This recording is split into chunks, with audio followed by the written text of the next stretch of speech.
नमस्कार दोस्तों आज के इस एपिसोड में हम वास्तु की कुछ आधारभूत बातें जो कि बेसिक बातें कहलाती हैं वो बताएंगे। आप बड़े ध्यान से सुनें और इनको ध्यान में रखें। ये हर जगह अप्लाई होती हैं, चाहे आपका वास स्थान हो, भवन हो, फैक्ट्री हो, दुकान हो, ये हर जगह आप ध्यान में रखते हुए, क्योंकि ये बेसिक चीज़ें हैं जो वास्तु में ध्यान रखी जाती हैं। दोस्तों, सबसे पहले जो वास्तु में ध्यान रखा जाता है वो ये रखा जाता है कि जो भी आप भवन या फैक्ट्री जो भी निर्माण कर रहे हैं उसका दक्षिण पश्चिम हमेशा ऊंचा हो और उत्तर पूर्व नीचे की तरफ हो। ऐसे ढलान में लेके इसको बनाना चाहिए, तब ये बहुत ही फ़ायदेमंद होता है और बड़ा ही एनर्जेटिक होता है। आप साउथ वेस्ट को हमेशा ऊंचा रखें, वहाँ की दीवारें मोटी रखें, वहाँ के रूम ऊंचे रखें और यहाँ पे भारी सामान रखें। फैक्ट्रियाँ हो तो भारी मशीनें लगें, ऑफिस यहीं पे बने मालिक का, हमेशा दक्षिण पश्चिम में ही ऑफिस होना चाहिए। और सीढ़ियाँ हो, लिफ्ट हो, इस तरीके की चीज़ें आपको दक्षिण पश्चिम में ही लगानी चाहिए। सारे बाथरूम, टॉयलेट जो भी फैक्ट्री वगैरह में बनाते हैं वो दक्षिण पश्चिम में ही होने चाहिए और कहीं नहीं बनने चाहिए। इस तरीके से आप जब इसको बनाएंगे तो इसको आगे तक आप बहुत ही स्मूथली यहाँ पे जो भी काम करेंगे, फैक्ट्री लगाएंगे या घर बनाते हैं इस तरीके का, तो वो बड़ा स्मूथली चलता है। इसके अंदर आप जो बेसमेंट वगैरह है वो कभी नहीं बनाते हैं, और बेसमेंट बनानी ही पड़ जाए तो हमेशा जो केंद्र है उसको बचाएं, उससे आगे आगे बनाएं। पूरब में बना लें, उत्तर में बना लें, लेकिन वो केंद्र में ना लेके आएँ, जिसको हम हृदय स्थल भी बोलते हैं। वो हमने पीछे नक्शा बना के उसमें दिखाया हुआ है, उसमें पीछे किसी एपिसोड में आप देखेंगे तो उसमें समझ जाएंगे केंद्र या ब्रह्म स्थान या हृदय स्थल कौन सा है। वहाँ पे कभी खुदाई नहीं होनी चाहिए। वहाँ गड्ढा करने का अर्थ होता है कि हमारे सेंटर में छेद करना, हृदय को कमज़ोर करना। इसलिए वहाँ पे कभी भी बेसमेंट ना बनाएं। और जो भी आप इसको बाकी जिस तरीके से हमने बताया है कि इसको साउथ और वेस्ट को हैवी रखें, ऊपर भी अगर कमरे बनाने हैं तो साउथ वेस्ट में ज़्यादा बनाएं। जितना आपका पूरब और उत्तर खुला रहेगा उतना आपको फ़ायदा रहेगा, उतनी पॉजिटिव एनर्जी इस क्षेत्र में बनी रहेगी। इसी तरीके से अगर फैक्ट्री में है तो उसमें आप जो भी ट्रांसफार्मर लगें, बिजली के मीटर लगें या जनरेटर लगें, वो हमेशा अग्निकोण में लगें। वो फैक्ट्री के अंदर लगें या बाहर लगें, अग्निकोण में ही हमेशा लगें। इसी तरीके से अग्निकोण में ही हम सिक्योरिटी वगैरह का भी प्रबंध रखते हैं ताकि वो हमेशा एक्टिव रहें। इसके अंदर कभी भी आप ये जो मीटर वगैरह हैं, ट्रांसफार्मर है या जनरेटर है, इसको पश्चिम में ना लगाएं, दक्षिण के ना लगाएं। ये हमेशा दक्षिण पूरब में लगे, क्योंकि यही अग्नि का स्थान है। ये चीज़ें जितनी यहाँ पे लगेंगी उतना आपको फ़ायदा करेगा। इसका मेन गेट भी अगर उत्तर में है या पूरब में है, मेन गेट भी बहुत डिपेंड करता है फैक्ट्री का या दुकान का। ये अगर फैक्ट्री है या दुकान है, स्लाइडिंग डोर है, इससे कोई फ़र्क नहीं पड़ता।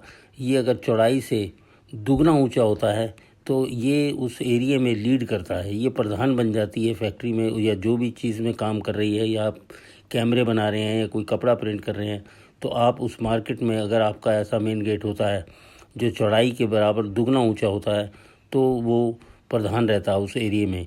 उस एरिया में सबसे पहले लीड वही करता है, उसी का सामान ज़्यादा बिकता है। इसी तरीके से अगर आपने टॉयलेट भी फैक्ट्री में बनाने हैं, टॉयलेट हमेशा आप दक्षिण पश्चिम में ही बनाएं। कभी भी टॉयलेट आगे ना लेके आएँ, टॉयलेट हमेशा पीछे होने चाहिए। इसका जितना भी पानी है वो उत्तर या पूर्व से निकलना चाहिए, जब चाहे वो बरसात का पानी हो, चाहे वो फैक्ट्री में यूज़ किया हुआ पानी हो, उसका केमिकल हमेशा इसको वहीं रखें, इसको आगे ना लेके जाएं। ये पानी की निकासी का मेन पर्पज़ है। आपको पानी के टैंक के बारे में हमने पिछले एपिसोडों में बताया है कि पानी का टैंक अगर बनाना हो तो वो भी उत्तर या पूर्व में बनेगा। वो अंडरग्राउंड टैंक वहाँ बनेगा, और अगर ऊपर बनाना है तो उसे पश्चिम में लगाएं, उसे दक्षिण या पूर्व में ना लगाएं। कभी भी जो ओवरहेड टैंक होते हैं फैक्ट्रियों में वो हमेशा पश्चिम साइड में होने चाहिए, नहीं तो वो नुकसान करते हैं। तो इसको इसी तरीके से आप बना के रखें दोस्तों। और आगे भी जो भी हम मेन ये जो आज आपको बताए हैं ये मुख्य पॉइंट हैं इसके वास्तु के, इनका विशेष ध्यान रखें। ये घर हो, भवन हो, फैक्ट्री हो, जो भी जगह बनाते हैं वो इसी तरीके से होती है। और दोस्तों, एक चीज़ और वास्तु का बड़ा भारी वो है कि अगर आप कहीं प्लॉट लेके और उसको वास्तु के हिसाब से बना के आप छोड़ देते हैं तो उसके बाद आप कहीं भी रहेंगे आपको नुकसान नहीं करेगा। जिस दूसरे स्थान में आप रह रहे हैं, मान लीजिए आपका एक प्लॉट आप कहीं साउथ में बना हुआ है और आपने वहाँ पे बना के छोड़ दिया है और उसके बाद आप किराए पे या किसी सोसाइटी में रह रहे हैं, तो आपने जो एक बार प्लॉट वास्तु के हिसाब से अपना कर दिया है, उस रजिस्ट्री में आपका नाम है, तो वो हमेशा आपके लिए काम करेगा। आप कहीं भी रहें, आपको फिर कभी वास्तु तंग नहीं करेगा। बहुत सौ को हम ऐसा ही कराते हैं कि लोग सोसाइटी में रहना पसंद करते हैं, सोसाइटी के फ्लैट कभी भी वास्तु के हिसाब से नहीं होते। तो ऐसे लोगों के लिए हम क्या करते हैं, उनसे बोलते हैं कहीं भी पहाड़ों में या जहां आपको मिलता है वहाँ पे एक सस्ता प्लॉट लेके उसे वास्तु के हिसाब से आप एडजस्ट करके छोड़ दें, चाहे उसे किराए पे दें या ना दें। दोस्तों, एक चीज़ और बड़ी आपको ख़ास बताने जा रहे हैं कि किराए पे जब भी देते हैं तो जो भी मालिक का कमरा या ऑफिस हम बनाते हैं दक्षिण पश्चिम में, वो कभी भी किराए पे ना दें, उसको ताला लगा के रखें। वहीं पर जो उस कोने में अगर कोई दूसरा मालिक बैठ जाता है तो उस जगह पे वो कब्ज़ा कर लेता है। कब्ज़े इसीलिए होते हैं कि दक्षिण पश्चिम के कोने का कोई ऑफिस या मकान या बेडरूम वहाँ अगर वो हो जाता है तो फिर उसके लिए वो कब्ज़ा हो जाता है। फिर ऐसी जगह से कब्ज़ा छुड़ाना बहुत मुश्किल हो जाता है। इसलिए कभी भी अगर आप अपने कोई जगह किराए पे देना चाहते हैं तो कभी भी दक्षिण पश्चिम का कोई कमरा जो मालिक का कोना कहलाता है उसमें हमेशा लॉक डाल दें, वो किराए पे ना दें, उसे ना खोलें। कब्ज़ा उन्हीं जगहों पे होता है जहाँ दक्षिण पश्चिम में किसी दूसरे मालिक का कब्ज़ा हो जाए, फिर वो उस जगह को छोड़ना बड़ा मुश्किल हो जाता है। पुरानी प्रॉपर्टियाँ इसीलिए दबी हुई होती हैं क्योंकि उनके दक्षिण पश्चिम में कोई दूसरा मालिक आया हुआ होता है, इसलिए उसका विशेष ध्यान रखें। तो ऐसी जगह कभी कब्ज़ा भी नहीं होता। और अगर वास्तु के हिसाब से आपने उस प्लॉट को बना के छोड़ा हुआ है, वो हमेशा आपको लाभ ही देगा। आप कहीं भी रहें, किसी सोसाइटी के फ्लैट में रहें तो भी आपको लाभ देगा। सोसाइटी के फ्लैट में कितने ही वास्तु दोष हों, क्योंकि वो एक तो हवा में होता है, ऊपर फ्लोर में होता है, आप ज़मीन से जब भी वास्तु को लगा के चलते हैं वो आपको पूरी ज़िंदगी लाभ देता है।